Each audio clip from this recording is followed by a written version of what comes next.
My name is Waffles, and I'm a government whistleblower turned political commentator, and this is the last 24 hours in the news. Here are the top U.S. news highlights from the past 24 hours.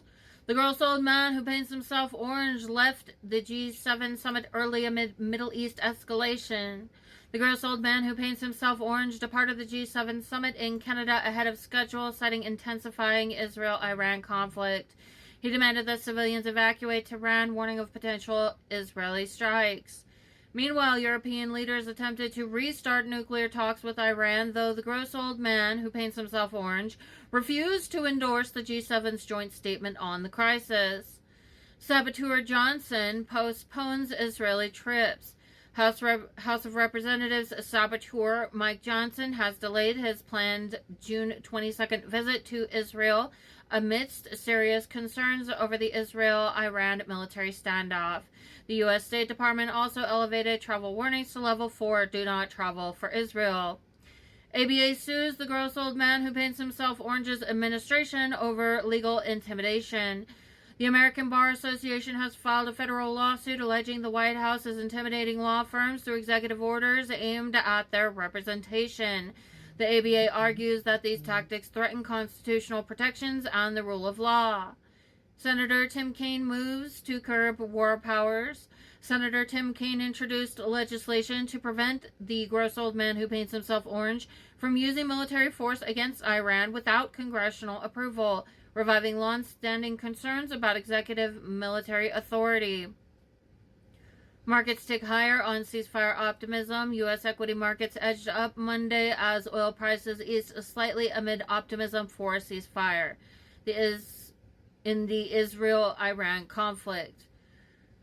Stock and oil markets react to Tehran warning. U.S. stock futures slipped and crude oil prices rose after the gross old man who paints himself orange's urgent evacuation call for Tehran.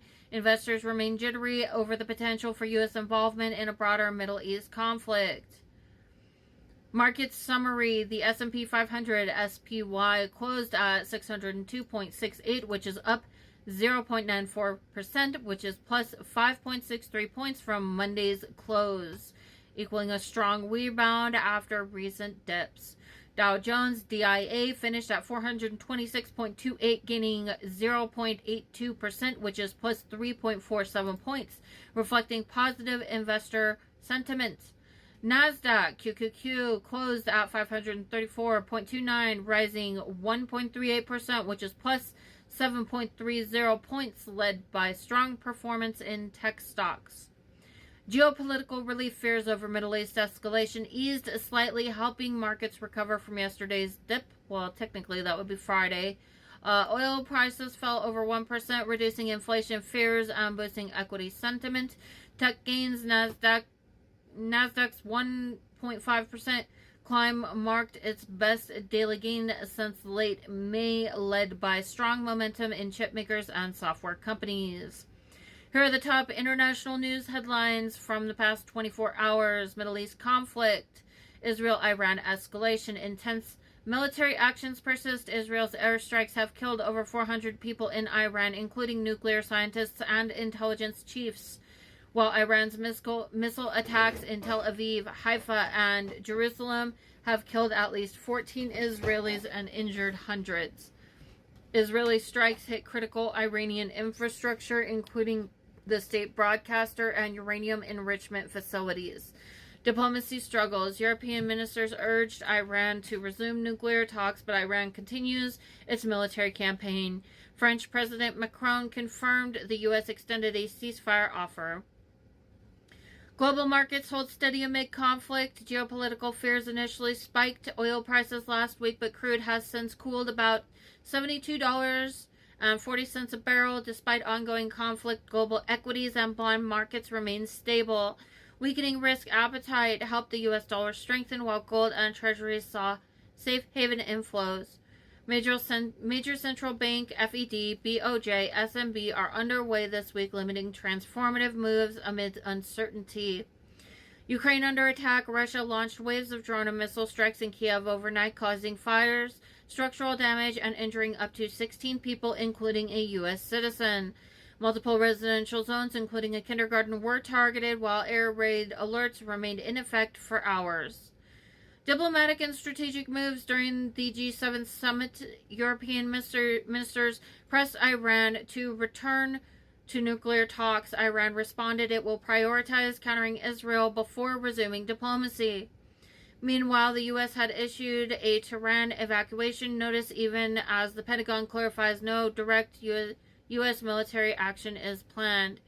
Here are the most recent updates on emerging diseases and control efforts in the United States as of mid-June 2025.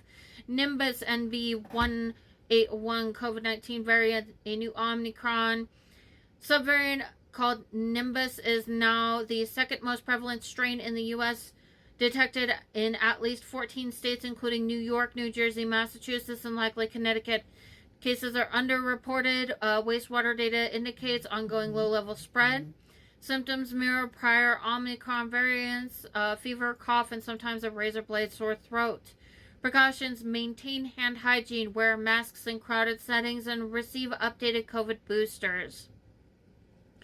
Measles resurgence. The U.S. has reported 1,197 confirmed cases in 35 jurisdictions this year, a dramatic rise from just 49 cases in 2021.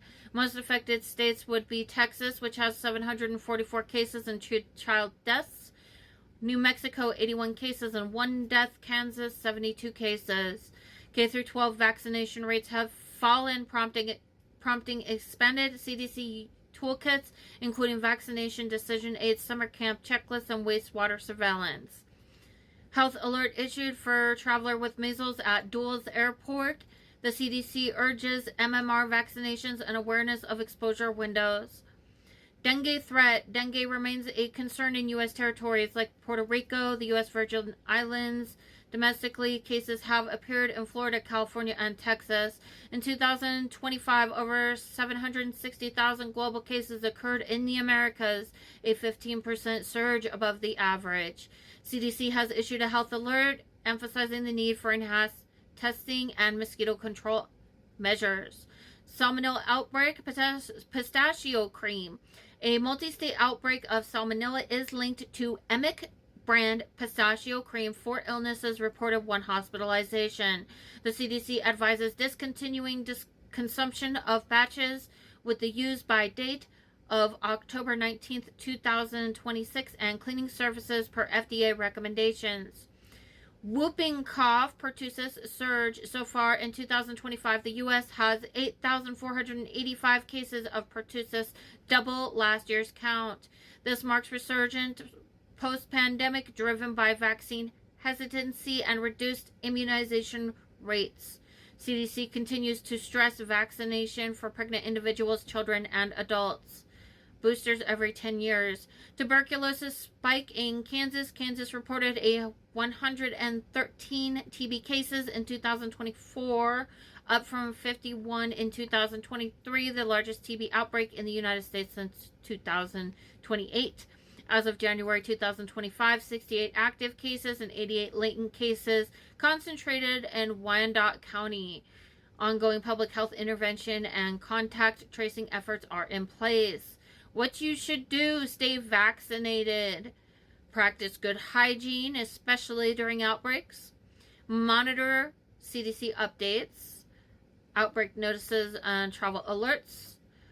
For food safety, follow recall advisories and sanitation guidance. My cat is like attacking my feet. And be alert during mosquito season. Use repellents and avoid bites. Today is June 16th, 2025. It is currently 10:19 p.m. Mountain Standard Time, and this is the news for the last 24 hours.